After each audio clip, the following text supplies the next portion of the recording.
whole bunch of people. You know that? When I see you all this week, I'm seeing some faces. I'm like, I saw you at the mall, or I saw you at the restaurant. Or it just brings a smile to my face. I love you guys. This is week 3 of hardcore generosity. We've been looking at God's generosity.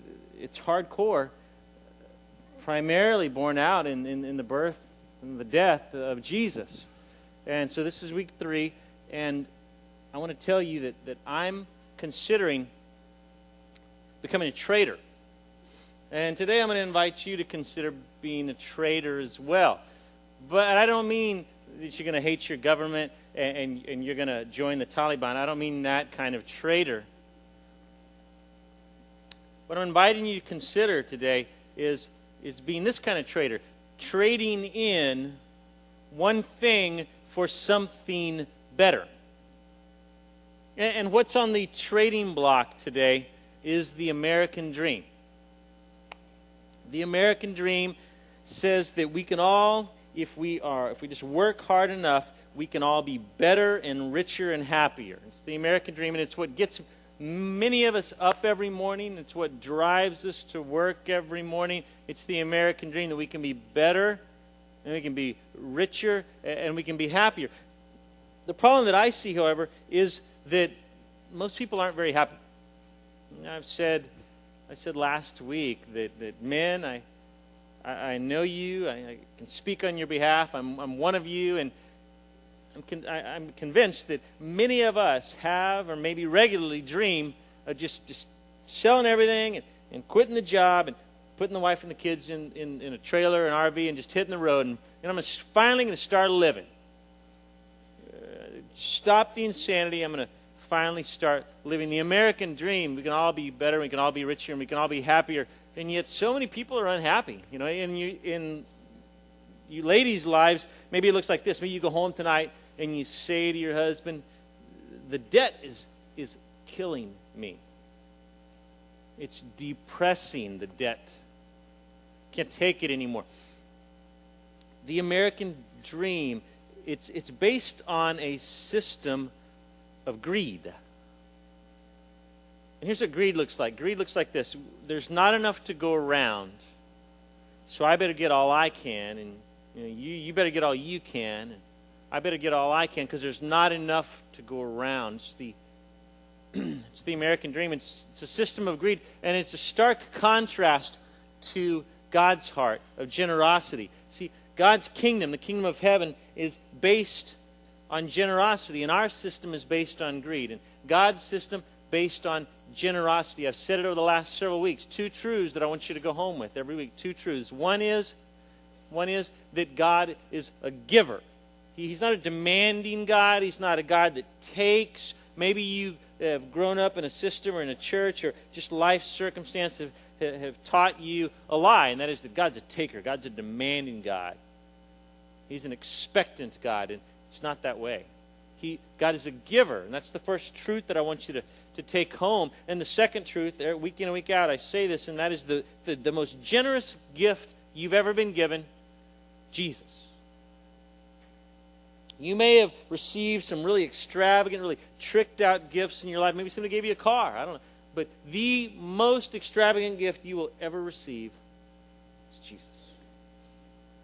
So God's system, the kingdom of heaven, built on generosity. In contrast, we live in a system of greed. And so the last several weeks, I personally, in an effort to say, hey, I'll go first. We're going on this journey. We're talking about generosity. I'll go first. In this process, I have been convicted time and time again by God's generosity and just the contrast in my life. I've been convicted by Proverbs like this first one, Proverbs 30, verse 8. Proverbs 11, verse 25, which says, a generous man will prosper. And that's not the way I often think. I usually think a greedy man will prosper, because that's what we're taught. This says, a generous man will prosper. He who refreshes others. Go, you need a drink of water? He who refreshes others will himself be refreshed. And I've just been convicted as I've been thinking about God's generosity, and as I've been been desiring myself to trade in greed for generosity. Another proverb that's just been hitting me between the eyes. We looked at it last week, Proverbs 30. It's the prayer of a righteous man. This is a man who is right with God. He's got a tender heart towards God. And this is what his prayer is. It says, give me neither poverty nor riches. Give me just enough to satisfy my needs. I just want to live paycheck to paycheck. And if God answers that prayer, and when God answers that prayer in my life, then I question God. And yet Jesus prayed that prayer. He said, give us today our daily bread. So we're going on this journey. We're going to be traders. We're going to trade in the American dream for God's system, generosity. And so for the next 30 minutes, we're going to take a look at what that means. We're not going to spend 30 minutes just beating up on one another, because we've all, to some degree, bought into the American dream. We're going to walk away from that. It's not, what's important isn't that we're walking away from that, but what we're walking towards.